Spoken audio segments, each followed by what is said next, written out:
Welcome to Behind the Story, where we discover the story behind your favourite stories. My name is Lisa Renee from the Collab Press, and I'm also a rom-com writer. And I'm Naomi Craig. I write historical fiction set in Bible times. We're so thankful to be here with you. Happy New Year. Is this your first time joining us on Behind the Story, we'd love for you to subscribe and hit that notification bell so you are alerted every time we have great authors talking about great books, and usually there's giveaways. So we'd love for you to follow along for that. We're excited for 2024. Happy New Year. Yeah. Woohoo. Fireworks. Fireworks. So, let's start by looking back at 2023. What were a couple of lessons that you learned in your writing journey, in your publishing or marketing? What's a couple of highlights that you could point out for us? Well, back in early 2023, I had committed to some pre-orders and a commitment with a multi-author set as well. And so I had these sort of like deadlines.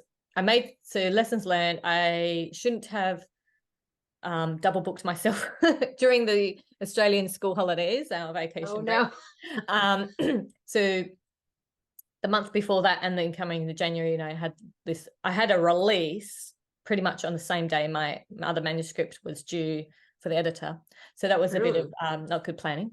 So for the rest of the year, I pretty much, other than that, I didn't do like pre-orders and things like that. I gave myself a lot of time, even with the Kickstarters that I did 2 Kickstarters, one under my pen name, Lisa Renee, and one under co-author pen name. And so it just allowed more time for that.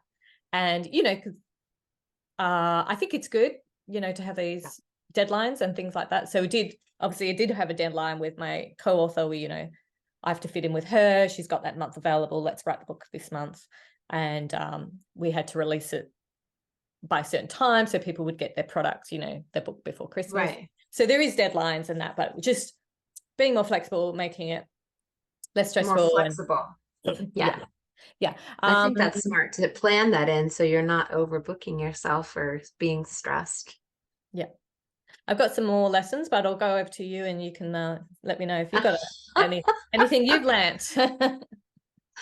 I think my biggest, I probably got 2 that come to mind. One was when I was working with Kickstarter with Donna on And the Numbers Grew. I saw this everywhere, so I should have been more prepared, but we kind of squeaked in at the last minute. So I would say give yourself lots of time.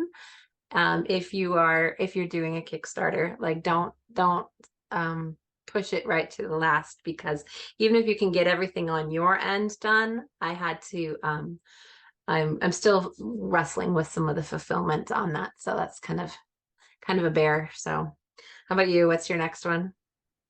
Yeah, so I think the good positive that I learned is that there's a platform called Kickstarter, which is great, and you don't need a lot of people buying your book. You just need a small pool of people, and you can get a head start on a release. And because I think in the past, it's fun and great, to get Amazon #1 in your categories and ad stack and do all these things. But I have done lots of testing of different, done Amazon ads, Facebook ads, and all that kind of stuff, and had some success selling thousands of books and lots of page reads and everything like that. But you can still be spending a lot and selling a lot of books and getting a lot of readers, but you're spending a lot to do that. So with Kickstarter, it's sort of a different way, and selling direct to people is just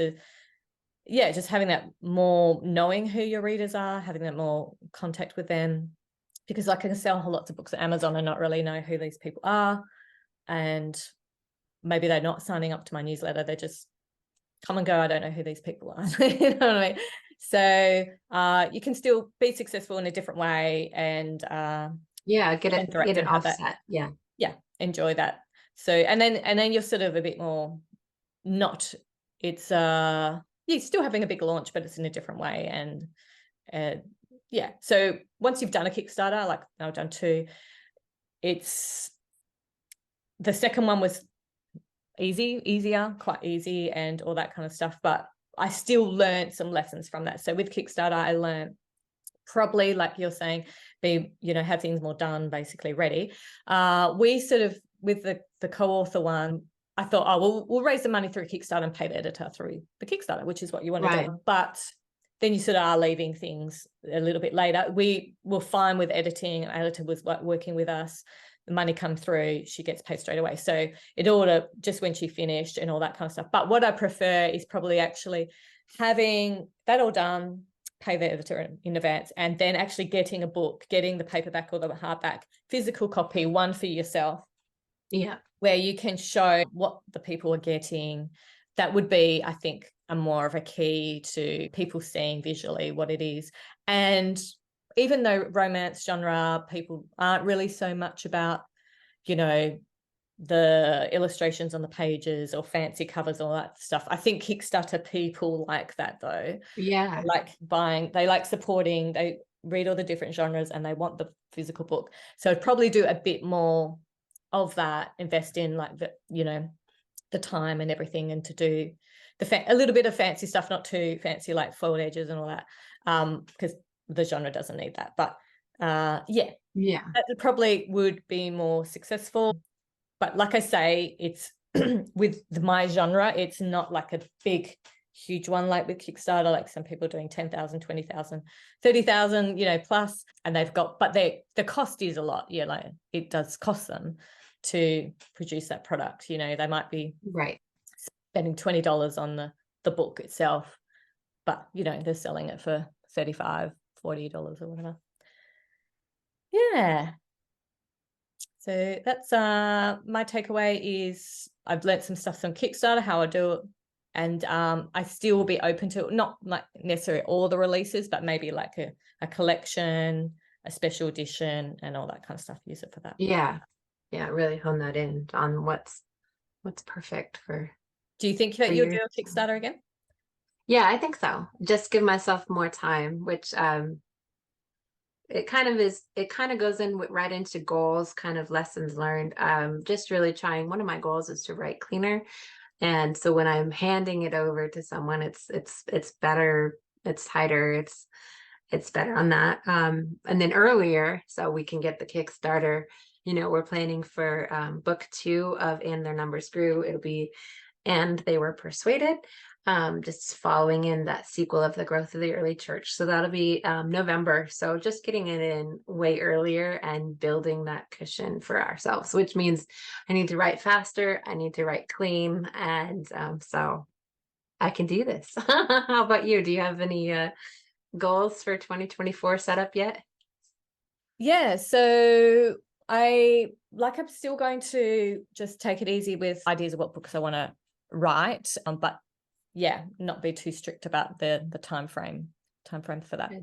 What I want to do is hone down on the Facebook ads, hone in on that. That's sort of going to be the strategy that I'm going to be working with other than Kickstarter. But as far as the backlist is, hone in on that. And I think one of the lessons learned with marketing as such is you don't have to do all of things. And finding, trying different things, what works with you and with your budget and all that. Because some stuff is hard to do. Like Facebook ads are quite hard to do. Sometimes the easy is just paying someone else to do that if you can. There is a bit of money investment in it, even if you're doing it yourself. So it's not for everyone. Some people building newsletter subscribers and doing giveaways and doing promos and multi-author things, that's best for them. So I think that's a lesson learned, that you don't have to be doing all the things. Pick 1 or 2 things that work for you. Like mine would be probably Facebook ads and the Kickstarter, and then go with that. Focusing on that. Yeah. So with the goals, as far as I don't have huge goals. My goal is to, like I said off air, my goal is to write some goals.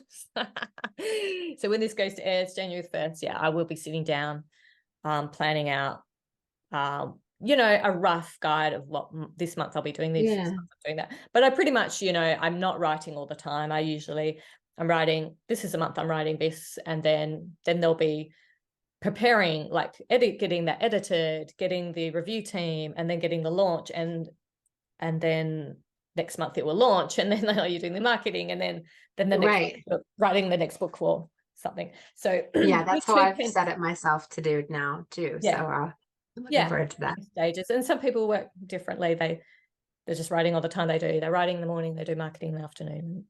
That's fine. I'm just, I love it when I come back to the writing and I get into, I love this, it's so great, and then like when I'm into the marketing, I'm so glad, I love that. Like I want to be people that like marketing. But I enjoy each process mostly. And so I'll continue on the Taryn Daniels series, Nantucket romantic comedies. We're finishing up book 3, doing that. So definitely I'm launching one of those, and most likely following on the novella series. I've got 3 in the Bachelorettes of Clear Creek. I've got one more female character, to a single mum that I've got to do a story for her. So I'll probably like continue on. And they're like 25,000 words. So it's not too hard. That'd be great to add to that. And then I'll just see, I think it's good not to do too many different series or do a spin-off series. So this is a spin-off series from another one. So I think that's what I'm going to go with for this year. Very good. Well, that comment below. We'd love to hear what your goals are for 2024. And that brings us right into our giveaway. So let's do a giveaway. Comment below, tell us your goals, so you'll be entered in. I'm going to give away an ebook of And Their Numbers Grew. And we're going to do a $10 Amazon voucher. And what are you going to give away? I'm going to give away my Bachelorettes of Clear Creek series, the 3 novellas. And we are going to do a King Sumo with this. So the link will be in the show notes. Yeah. So don't forget to enter. So until next time, let us run this race with endurance, looking unto Jesus, the author and finisher of our faith. Thanks for tuning in. We so appreciate you. Happy New Year. Happy New Year. Bye.